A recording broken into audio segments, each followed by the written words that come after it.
Bonjour à toutes et à tous, j'espère que vous allez bien. Je voudrais revenir sur le procès qui est fait actuellement à Zemmour sur sa prétendue défense de Vichy. Bon, un procès qui est fait par notre intelligentsia, notre establishment. Alors, je voudrais dire deux choses. D'abord, s'il n'y avait pas Vichy, notre establishment, notre intelligentsia s'effondrerait sur eux-mêmes.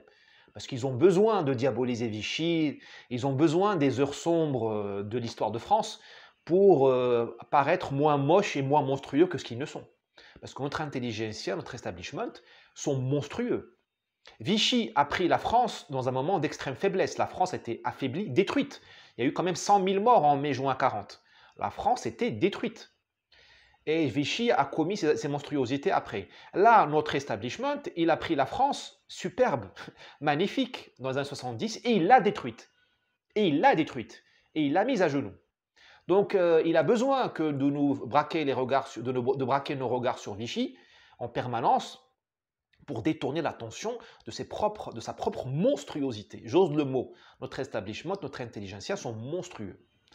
Deuxième chose, Vichy n'était pas un bloc monolithique et Vichy est surprenant. Je prends le cas réel, concret de David Galula, un officier français dont j'ai fait la biographie. David Galula est un juif nord-africain, d'accord, de Casablanca, français naturalisé par décret Crémieux. Il était à Saint-Cyr en 1940, il a été diplômé de Saint-Cyr.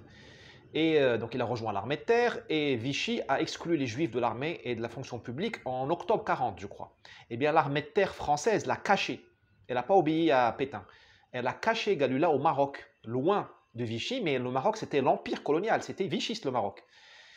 En 41, Vichy a dû faire un deuxième décret pour rappeler, pour insister, pour expulser vraiment tous les juifs de la fonction publique et de l'armée. Et là, il a été exclu et l'armée française, elle l'a caché à Tanger. Elle a fait de lui un espion contre les Allemands. Vichy a payé Galula, le juif, pour qu'il espionne les Allemands. Donc il y a toute une histoire de Vichy à refaire, mais sans les monstres qui nous gouvernent, parce que eux, ils vont toujours manipuler l'histoire pour essayer de se dédouaner. À plus.